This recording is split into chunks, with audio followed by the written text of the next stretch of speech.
Hello दोस्तों, नमस्कार, सत श्री अकाल। मैं हूं मृगेंद्र तिवारी, आपका विजडम वाला ऑनलाइन एजुकेशन में हार्दिक स्वागत, वंदन, अभिनंदन करता हूं। हम चाहते हैं बच्चों कि आज हम लोग एक नई टेस्ट सीरीज लेके आ रहे हैं विजडम वाला में, जो कि एसएससी, रेलवे और यूपी ट्रिपल एससी के छात्रों के लिए बड़ी ही उपयोगी सीरीज है, जिसमें से भारतीय इतिहास के हम लोग टेस्ट सीरीज लेके आते हैं। सबसे पहला सवाल हम लोग लाते हैं बच्चों। फर्स्ट है आपके पास में, पहला सवाल है, सिंधु घाटी सभ्यता के शहरों की गलियां कैसी थी? जब सिंधु घाटी सभ्यता की बात करते हैं, तो क्योंकि यह सभ्यता शहरी सभ्यता थी, तो शहर में सबसे पहली बात आप जान लीजिए कि जो रोड होते हैं, उनकी गलियां होती है वो चौड़ी होती हैं और उनके रोड चौराहे पे कटते हैं। तो पहला ऑप्शन है चौड़ी और सीधी थी। दूसरा ऑप्शन तंग और मैली गलियां थी। तीसरा ऑप्शन है बच्चों फिसलन वाली थी। चौथा ऑप्शन है तंग और टेढ़ी गलियां थी। पहला ऑप्शन है राइट आंसर है बच्चों, चौड़ी व सीधी गलियां थी। यह राइट आंसर आपके पास में हो जाता है। नेक्स्ट ऑप्शन चलते हैं बच्चों हम लोग सिंधु घाटी। अगले सवाल की तरफ चलते हैं। अगला सवाल है, हड़प्पा और मोहनजोदड़ो के खंडहर निम्नलिखित में से किस नदी के तट पे पाए गए? बच्चों थोड़ा सा प्रश्न लिखने में कहीं न कहीं मिसिंग होगी, लेकिन फिर भी हम बता देते हैं आपको। हड़प्पा सभ्यता की बात करें तो यह सभ्यता हड़प्पा नामक स्थान पर रावी नदी के तट पर खोजी गई, क्योंकि जब खुदाई हो रही थी, पटरियां बिछ रही थी रेलवे के लिए, तो उन्हें कुछ ठोस मटेरियल की जरूरत थी। तो देखा इंजीनियरों ने कि आसपास कहीं ठोस एक टीले टाइप की जगह थी, तो उसे उन्होंने खोद खोद करके और उस रेल की पटरियों के किनारे डालना शुरू किया। उन्हें पता चला कि यहाँ कोई कमरे दिख रहे हैं ईंट के। इस तरह से इस सभ्यता की खोज हुई। तो हड़प्पा रावी नदी के तट पे है और मोहनजोदड़ो जो है यह एक सिंधु घाटी सभ्यता के सिंधु घाटी नदी के किनारे पाया गया था। नेक्स्ट अगले सवाल की तरफ चले बच्चों। तो अगला सवाल है आपका, सिंधु घाटी की या सिंधु घाटी सभ्यता की लिपि कौन सी थी? लिपि की बात करते हैं तो यह लिखने की एक कला विधि होती है। जैसे हिंदी की बात करते हैं तो हिंदी में देवनागरी लिपि है। ऐसे ही सिंधु घाटी सभ्यता की लिपि, पहला ऑप्शन है सिंधु तमिल, दूसरा ऑप्शन है बच्चों खरोष्टी, तीसरा है अज्ञात और चौथा ऑप्शन है ब्राह्मी लिपि। बहुत बढ़िया बच्चे आंसर दे रहे हैं।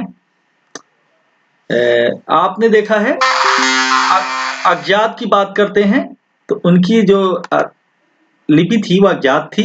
इसमें 400 शब्द पाए गए और अभी तक यह लिपि पूर्ण रूप से पढ़ी नहीं जा सकी। अगले सवाल की तरफ चलते हैं बच्चों हम लोग। तो बिना दुर्ग के एकमात्र नगर कौन सा था? नगर है तो दुर्ग होगा ही। दुर्ग एक किले के रूप होता है, सुरक्षा के लिए होता है, वहां के लोगों के रहने के लिए निवास भी होता है। बिना दुर्ग के एकमात्र नगर कौन सा था? ऑप्शन पहला है कालीबंगन, दूसरा ऑप्शन है हड़प्पा, तीसरा है मोहनजोदड़ो, चौथा ऑप्शन है चंदुहड़ो। चंदुहड़ो की बात करते हैं तो ऑप्शन आपके पास में यहाँ पे चंदुहड़ो जो है यह बिना दुर्ग का एकमात्र नगर था। बहुत बढ़िया राइट आंसर है। नेक्स्ट बात करते हैं हम लोग, देवी माता की पूजा संबंधित थी। तो पहला ऑप्शन है बच्चों आर्य सभ्यता के साथ, भूमध्य सागरीय सभ्यता के साथ, सिंधु घाटी सभ्यता के साथ, चौथा ऑप्शन है उत्तर वैदिक सभ्यता के साथ। देवी माता की पूजा, क्योंकि सिंधु घाटी सभ्यता की बात करते हैं तो यह मात्र सत्तात्मक थी, तो यहाँ पे राइट आंसर है बच्चों सिंधु घाटी सभ्यता के साथ इसका राइट आंसर है। तो देवी माता की पूजा संबंधित थी, सिंधु घाटी सभ्यता के साथ थी। राइट आंसर हो गया। नेक्स्ट आंसर की तरफ चलते बच्चों हम लोग। सिंधु घाटी सभ्यता का पत्तन या बंदरगाह डॉकयार्ड ये किस जगह पे था? तो पहला ऑप्शन है कालीबंगन। पहले डॉकयार्ड की बात कर लेते हैं हम लोग, पत्तन की बात करते हैं, बंदरगाह की बात करते हैं। वास्तव में यह स्थान वहां पर होंगे जहां पे जहाज का आवागमन होगा। तो जहाज क्योंकि पानी पे चलता है, या कि बड़ी नदियां हो या कि सागर हो, दो जगह पे जहाज ज्यादातर चलता है। तो क्योंकि कालीबंगन, रोपण, मोहनजोदड़ो और लोथल, इनमें से लोथल समुद्र के किनारे था और यह गुजरात वर्तमान पे या उस समय का वर्तमान का गुजरात भोगवा नदी के किनारे लोथल नामक स्थान पर यह जो है बंदरगाह था। अगले ऑप्शन की तरफ चलते बच्चों, नेक्स्ट क्वेश्चन चलता है अपना। तो लोथल नामक स्थान, देखिए दोनों सवाल एक जैसे ही हैं, ऐसे ही एग्जाम में ज्यादातर प्रश्न एक एग्जाम में दो दो दे देते हैं ताकि वो बच्चों को डिस्टर्ब करते हैं या उनका ज्ञान लेना चाहते हैं।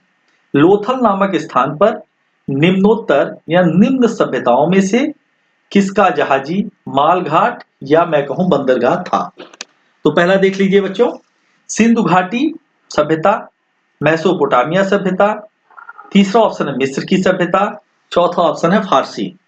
क्योंकि पिछला आपने लोथल सिंधु घाटी से संबंधित था, तो लोथल नामक स्थान जो है उस सिंधु घाटी सभ्यता के अंतर्गत आता है। बहुत बढ़िया, राइट आंसर है बच्चों। अगले सवाल की तरफ हम लोग बढ़ते हैं। सिंधु अर्थव्यवस्था की ताकत क्या थी?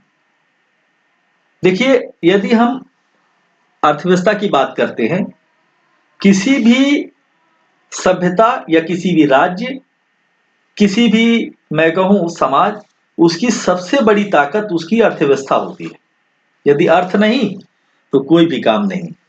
बिना अर्थ के सारे काम अवरुद्ध हो जाते, बिना लक्ष्मी के सारे काम अवरुद्ध। यदि मैं पूरे जितने भी 200 लगभग देश हैं उनमें बात करूं, तो यदि मैं पूरी दुनिया के 100 रुपए मानता हूं, उसमें 25 रुपए से ज्यादा यूएसए के पास में है, 20 रुपए लगभग चाइना के पास में है, भारत के पास 4 रुपए है।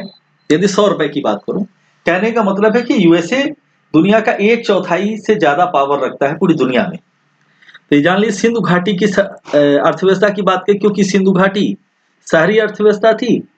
पहला ऑप्शन है कृषि, दूसरा है व्यापार, तीसरा चाक पर बनाए गए मिट्टी के बर्तन, चौथा है बढ़ईगिरी। राइट आंसर है बच्चों व्यापार, क्योंकि शहर के लोग ज्यादातर व्यापार करते हैं, खेती किसानी कहां करेंगे। अगला ऑप्शन है, नेक्स्ट सवाल देखते हैं। सिंधु सभ्यता के टेराकोटा, टेराकोटा का मतलब होता है कि मिट्टी को पका के बनाया गया खिलौना या कोई भी प्रतीक चिन्ह। सिंधु सभ्यता के टेराकोटा में निम्नलिखित में से कौन से पालतू जानवर विद्यमान नहीं था या मौजूद नहीं था? कौन से जानवर की हमें वो आकृति नहीं मिली या उनके चिन्ह नहीं मिले? पहला ऑप्शन है भैंस, दूसरा है बच्चों भेड़, तीसरा ऑप्शन गाय, चौथा ऑप्शन सुअर। राइट आंसर इसमें से गाय होगा, क्योंकि गाय के प्रमाण नहीं मिले, लेकिन हाँ कुबड़ वाले सांड के प्रमाण मिले थे, ये सच है। अगले सवाल की तरफ चलते हैं बच्चों। नेक्स्ट सवाल हम लोग देवी माता की पूजा संबंधित है। पहला आर्य सभ्यता, भूमध्य सागरी सभ्यता के साथ, तीसरा है सिंधु घाटी सभ्यता के साथ, चौथा है उत्तर वैदिक सभ्यता के साथ। देवी माता, क्योंकि सिंधु घाटी सभ्यता एक मात्र सत्तात्मक थी, माता को प्रधानता थी, तो निश्चित ही यह देवी माता की पूजा सिंधु घाटी सभ्यता के अंतर्गत आती है। राइट आंसर राज जी ने इसका सही आंसर दिया है, बहुत बढ़िया, शाबाश राज। इसको शेयर भी करते रहिए आप लोग अपने अपने ग्रुप में, और यह जो प्रैक्टिस सेट है ये लगातार जारी रहेगा। मैं चाहता हूं रेलवे आगामी जो एग्जाम है 23 जनवरी से शायद इसके फॉर्म भरे जा रहे हैं, उसके पहले से हमारे कहते हैं कि तैयारी जितनी शानदार होगी, जितनी शांति से और जितने शानदार तरीके से हम लोग तैयारी करते हैं, उसके रिजल्ट शोर मचाते हैं। तो हमें इस तरह से काम करना है। अगले सवाल की तरफ चलते हैं बच्चों। 14 क्वेश्चन है, वैदिक आर्यों का प्रमुख भोजन क्या था? यदि हम आर्यों की बात करते हैं तो आर्य बेसिकली ग्रामीण सभ्यता से थे। आर्य ग्रामीण सभ्यता से थे और ग्रामीण लोग ज्यादातर खेती किसानी पर ही निर्भर रहते हैं। क्योंकि अक्सर आपने सुना भी होगा, महाभारत देखा और भी जो चीजें देखी, उसमें गाय को ज्यादा महत्व दिया गया, गाय को पूज्य माना गया। तो पहला ऑप्शन आपने देखा जौ और जावल, जावल या चावल, दूसरा ऑप्शन है दूध और उसके उत्पाद, तीसरा ऑप्शन है चावल और दालें, चौथा ऑप्शन है बच्चों सब्जियां और फल। राइट आंसर दूध और उसके उत्पाद, क्योंकि गाय पालते थे, पशुपालक थे, इसलिए दूध और उसके उत्पाद उसका सेवन करते थे। अगले सवाल की चलते हैं बच्चों। निम्नलिखित में से कौन सा मनुष्य द्वारा सबसे पहले प्रयोग किए जाने में से था? मैं कहूं कि मनुष्यों के द्वारा सबसे पहले किस फसल का उपयोग किया गया?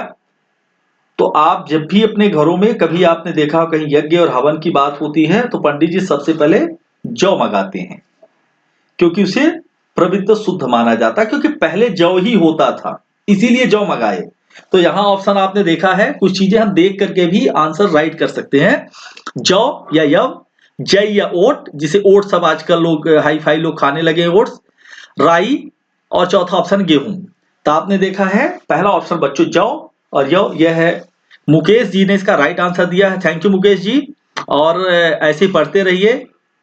नेक्स्ट सवाल की तरफ चलते हैं बच्चों हम लोग। अगला सवाल है आपके पास में, वैदिक लोगों द्वारा किस धातु का उपयोग किया गया था? वैदिक सभ्यता की बात करते हैं तो वैदिक सभ्यता में बच्चों चांदी का उपयोग किया गया, सोने का, लोहे का या तांबे का? देखते हैं कौन सबसे पहले आंसर देता है। बहुत बढ़िया, विवेक जी का राइट आंसर है तांबा। और मैं कहूं कि वैदिक लोगों द्वारा सबसे पहले तांबे का उपयोग किया गया, उत्तर वैदिक काल में लोहे का उपयोग किया गया, क्योंकि लोहे का जब उपयोग किया गया तो लोहा ज्यादा धारदार था, उससे ज्यादा जंगल काटे गए और उससे ज्यादा हम खेती किसानी करने लगे, तो हमारी जो कृषि की अर्थव्यवस्था थी और ज्यादा मजबूत होती गई। बहुत बढ़िया, अगले सवाल की तरफ देखो बच्चों। एक सवाल से हिंट समझिए, एक सवाल से बहुत सारे सवाल हमारे क्रिएट होते हैं, उनके आंसर मिलते हैं आपको। अगला सवाल है, नेक्स्ट हम लोग देखते हैं, वेद शब्द का अर्थ है। वेद चार हैं, ऋग्वेद, यजुर्वेद, सामवेद और अथर्ववेद। पहला वेद ऋग्वेद है और अंतिम वेद अथर्ववेद है, अथर्वा ऋषि के द्वारा लिखा गया अथर्ववेद। और इस तरह से हम लोग देखते वेद शब्द का अर्थ है, क्योंकि वेद में ज्ञान की बातें हैं। तो पहला ऑप्शन है ज्ञान, दूसरा ऑप्शन है बुद्धिमत्ता, तीसरा ऑप्शन है कुशलता, चौथा ऑप्शन है बच्चों शक्ति की बात करते हैं। इसमें राइट आंसर है ज्ञान की बात करते हैं, वेद में ज्ञान का, वेद का अर्थ ही ज्ञान है। अगले सवाल की तरफ चलते हैं हम लोग। नेक्स्ट सवाल है आपके पास में, नेक्स्ट आ गया है, जैसे आर्य प्रश्न को, किसी भी सवाल को जब इस तरह के सवाल बड़े हों तो उनके आंसर बड़े छोटे होते हैं, सिर्फ आपको उसे ध्यान से पढ़ने की जरूरत पड़ती है। पहला जैसे लिखा ही आर्य, आर्य पूर्व, मतलब आर्य जो है आर्य पूर्व, आर्यों के पहले जो लोग थे उनके बारे में कह रहा है कि आर्य उनसे कितना बेहतर करते थे, इस बारे में बात कर रहा है, के साथ अपने संघर्षों में सफल रहे।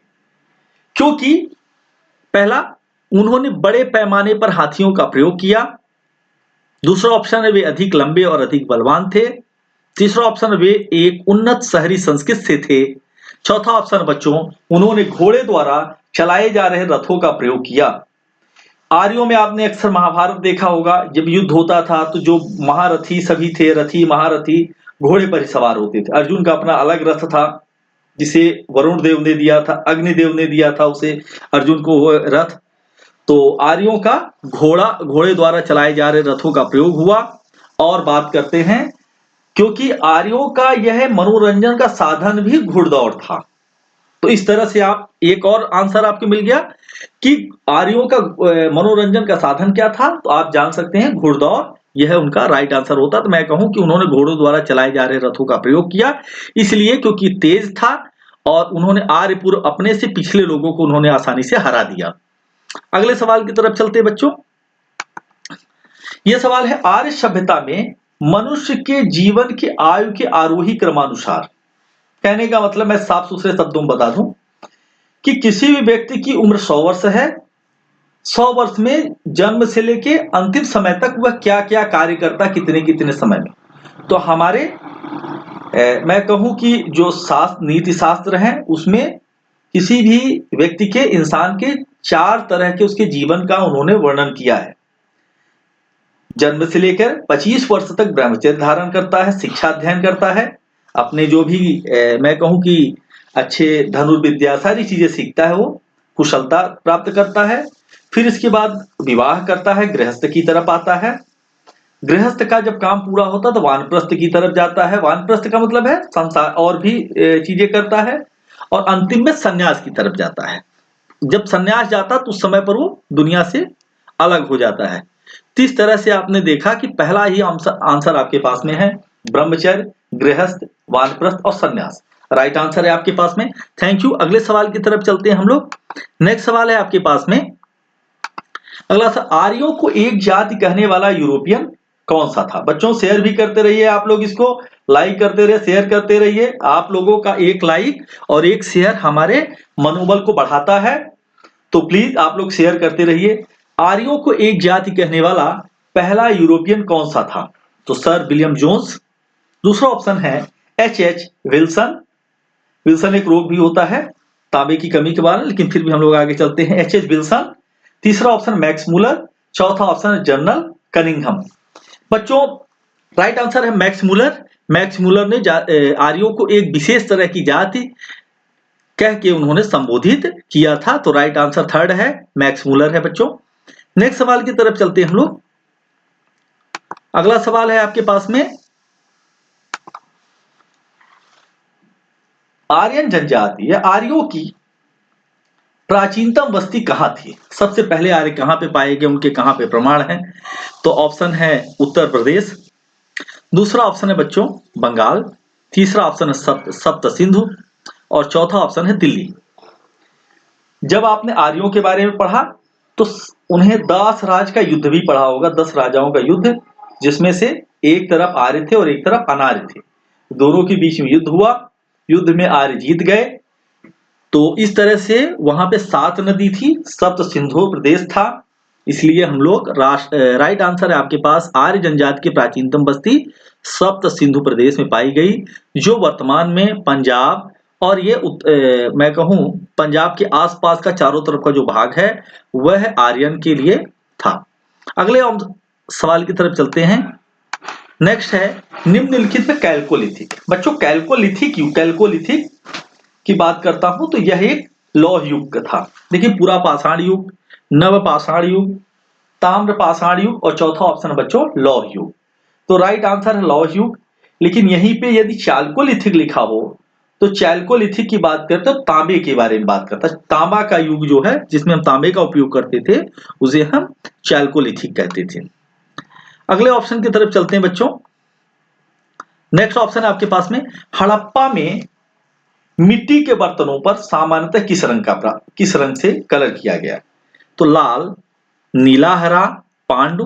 पांडु मतलब पीला, पांडु रोग भी होता है जिसे पीलिया कहते हैं, और चौथा ऑप्शन है नीला। तो राइट आंसर है बच्चों, विवेक जी ने अच्छा आंसर दिया है और राकेश सर का भी आंसर राइट है। आंसर है लाल, लाल रंग का उपयोग किया गया था। नेक्स्ट आंसर की तरफ चलते हैं, सवाल की तरफ बच्चों। अगला सवाल है हमारे पास में, सिंधु सभ्यता में से सिंधु सभ्यता किस युग में पड़ता है? तो क्योंकि ऐतिहासिक युग की बात करें तो जहां पे इतिहास के हम उसे हम ये कहें कि प्रमाण मिलते हैं, लिखित प्रमाण मिलते हैं जिसे हम पढ़ सकते हैं, इस तरह से ऐतिहासिक काल माना जाता है। फिर प्रागैतिहासिक काल की बात करते हैं दूसरा, फिर उत्तर ऐतिहासिक काल। नेक्स्ट है आद्य। आद्य का मतलब होता है नया, अभी अभी स्टार्ट हुआ है, अभी भी स्टार्ट हुआ है। कुछ प्रमाण है लेकिन पूर्ण रूप से उसके प्रमाण कंप्लीटली नहीं हो पाए हैं। तो सिंधु घाटी सभ्यता क्या हम कहें तो यह एक आद्य ऐतिहासिक काल के अंतर्गत माना जाता है। Thank you. अगले सवाल की तरफ चलते हैं बच्चों। नेक्स्ट क्वेश्चन है कि सिंधु घाटी सभ्यता की सबसे महत्वपूर्ण विशेषता क्या थी? ये भी बहुत ही इंपॉर्टेंट क्वेश्चन है, पीसीएस में आ चुका है, रेलवे में तो कई बार आ चुका। सबसे पहली बात करते हैं, पहला क्वेश्चन, पकी ईंट से बनी इमारत। दूसरा ऑप्शन है प्रथम असली मेहराब। तीसरा ऑप्शन बच्चों पूजा स्थल। चौथा है कला और कला वस्तु। सिंधु घाटी क्योंकि यह शहरी सभ्यता थी तो शहरों में आपने अक्सर देखा है कि मकान पक्के बने होते हैं, रोड चौड़ी होती है, रोड जो है वो चौराहे होते हैं, चौराहे प्रॉपर 180 डिग्री पर, 180 डिग्री मतलब मैं कहूं कि आमने सामने की जो रोड होती है वो 180 डिग्री पर होती है। इस तरह से सिंधु घाटी सभ्यता की प्रथम विशेषता थी पकी हुई ईंट से बनी इमारत थी, जो कि आज भी प्रमाण उनके मिलते हैं। यदि कच्चे मकान होते तो धंस जाते, मिट्टी में मिल जाते, समाहित हो जाते, खोदने पर भी कुछ नहीं मिलता। लेकिन अभी भी उनके जो कमरे हैं वो मिल रहे हैं, वह पकी हुई ईंटों के प्रमाण आज भी बनी हुई इमारतें मिल, जैसे अन्नागार की बात करते हैं, स्नानागार की बात करते हैं, और भी बहुत सारे स्थल है मिले हुए हैं। वो सिंधु घाटी सभ्यता की यह एक विशेषता के अंतर्गत आता है। अगला क्वेश्चन है बच्चों, नेक्स्ट क्वेश्चन कर रहे हैं हम लोग। अगला क्वेश्चन है कि निम्नलिखित में कौन सा हड़प्पा स्थल है? हड़प्पा का स्थल कहां कहां पाया गया? तो हड़प्पा में आपने देखा है कि चाहे वो मोहनजोदाड़ो रहा हो, कालीबंगन हो, चंदोड़ो हो, ये सारी स्थल जो है ये हड़प्पा के अंतर्गत आए थे। हड़प्पा मोहनजोदड़ो सभ्यता के अंदर आए। लेकिन यहाँ पे बंदरगाह की बात करता है तो पहला ऑप्शन है सिकंदरिया, दूसरा ऑप्शन है बच्चों लोथल, तीसरा है महास्थानगढ़ और चौथा ऑप्शन है नागपट्टनम। नागपट्टनम दक्षिण भारत जैसा शब्द लग रहा है, लेकिन हमारा जो पहला वो बंदरगाह था वो लोथल था और ये गुजरात राज्य में है। भोगवा नदी के किनारे यह स्थल पाया गया। यहाँ अगले सवाल की तरफ चलते हैं बच्चों। निम्नलिखित में से किस हड़प्पा कालीन स्थल को से हल्का टेराकोटा प्राप्त हुआ? हल्का टेराकोटा, टेराकोटा जैसे एक मिट्टी को पका करके हम लोग खिलौने बनाते हैं, तो जिन चीजों के बारे में हमें जानकारी होती है ज्यादातर हम उनके पका के खिलौने बना लेते हैं, डिजाइन कर लेते हैं। तो इस तरह से बच्चों सबसे पहले हम लोग देखते हैं, जैसे आपने देखा कि निम्नलिखित किस हड़प्पा कालीन स्थल से हल्का टेराकोटा प्राप्त हुआ? तो पहला ऑप्शन है धौलावीरा, दूसरा ऑप्शन है बच्चों बनावली, तीसरा है कालीबंगा, चौथा है लोथल। राइट आंसर है बच्चों वनावली, यह एक राइट आंसर है। फिर हम लोग बात करते हैं, राइट आंसर वनावली है। अगले सवाल की तरफ चलते बच्चों। नेक्स्ट है, निम्नलिखित में से कौन हड़प्पा और मोहनजोदड़ो के उत्खनन प्राप्त हुए? निम्नलिखित में से कौन हड़प्पा और मोहनजोदड़ो के उत्खनन प्राप्त से संबंधित नहीं है? मतलब कहने जब खुदाई हुई तो उस समय पर हड़प्पा मोहनजोदड़ो की खुदाई में उनका कोई भी योगदान नहीं था। उनमें से पहला ऑप्शन है आर.डी. बैनर्जी, दूसरा है के.एन. दीक्षित, तीसरा है बच्चों एम.एस. वत्स, चौथा है VA. Smith. RD. Banerjee, KN. Dixit और एम.एस. वत्स ये इनका योगदान था, प्रमुख योगदान था। लेकिन वी.एस. स्मिथ का हड़प्पा और मोहनजोदड़ो के उत्खनन में कोई भी योगदान नहीं था। यह राइट आंसर फोर्थ नंबर है, वी.एस. स्मिथ के बारे में है। अगला सवाल चलते हैं बच्चों। नेक्स्ट सवाल आता है आपको, जैसे हम लोगों ने देखा, हाँ अगला ये बहुत इंपॉर्टेंट क्वेश्चन है बच्चों, अक्सर एग्जाम में आता है, इसे जरूर एक बार ध्यान से आप लोग देखिएगा, एक बार दो बार देखिए। भोगजकोई की बात करते हैं। भोगजकोई यह है, इसका महत्व क्यों है? चाहे वो रेलवे हो, यूपीएससी हो, चाहे पीसीएस हो, एसएससी हो, यूपी ट्रिपल एससी हो, या टीचर की किसी भी तरह की एग्जाम हो जिसमें जीएस पूछे जाते हैं और इतिहास के सवाल होते हैं, उसमें जरूर इस तरह के सवाल आते हैं। जैसे प्रश्न आता है भोगजकोई का महत्व क्यों है? इसलिए है। पहला ऑप्शन है वहां जो अभिलेख प्राप्त हुए उनमें वैदिक देवी एवं देवताओं का वर्णन मिलता है। दूसरा ऑप्शन है मध्य एशिया एवं तिब्बत के बीच एक महत्वपूर्ण व्यापारिक केंद्र माना जाता है या जाना जाता है। तीसरा ऑप्शन वेद के मूल ग्रंथ की रचना यहां हुई थी। चौथा ऑप्शन है उपयुक्त में से कोई नहीं। बच्चों मैं भोगजकोई के बारे में बता देता हूं तो आपको आंसर सब समझ में आ जाएंगे। भोगजकोई यह एक मध्य एशिया माइनर में खोजा गया स्थान था। 1907 में इसे कीलकर महोदय ने इसे खोजा था। 1907 की बात करते हैं ये, और खोजने पर कार्बन डेटिंग से प्राप्त हुआ कि यह 1400 ईसा पूर्व के का पुराना यह एक अभिलेख था और इसमें जिनके प्रमाण मिलते हैं वैदिक देवताओं के प्रमाण मिलते हैं इस अभिलेख में। जैसे इंद्र के बारे में बात है, उसमें वर्णन है, वरुण है, मित्र है और नासत्य है। इस तरह से 4 देवताओं के वर्णन मिलते हैं। बाकी और भी देवी देवताएं हैं, लेकिन ये प्रमुख रूप से देवी देवता हैं जिनके बारे में वर्णन मिलता है। तो इस तरह से ऑप्शन आपके पास पहला ही सही हो जाता है। वहां जो अभिलेख प्राप्त हुए उनमें वैदिक देवी एवं देवताओं का वर्णन मिलता है। अगले सवाल की तरफ चलते हैं बच्चों। नेक्स्ट सवाल है आपके पास में, महात्मा बुद्ध का परिनिर्वाण कहाँ हुआ? परिनिर्वाण कहाँ हुआ? परिशब्द जो महाशब्द जुड़ गया इसका मतलब बड़ा हुआ, तो महापरिनिर्वाण मैं गौतम बुद्ध की ही बात कर देता हूं। सबसे पहले ध्यान से आप लोग देखिएगा, गौतम बुद्ध को ज्ञान की प्राप्ति बोध गया में हुई। गया में उन्हें ज्ञान प्राप्त हुआ। पहला उपदेश उन्होंने सारनाथ, जो वाराणसी वर्तमान पे है, वहीं पे एक जगह है सारनाथ, जहां पे अशोक स्तंभ बना हुआ है। सारनाथ में उन्होंने पहला अपना उपदेश दिया। इसके बाद अंतिम समय, जिंदगी अपने जीवन के अंतिम पल उन्होंने कुशीनारा या कुशीनगर में उन्होंने बिताए।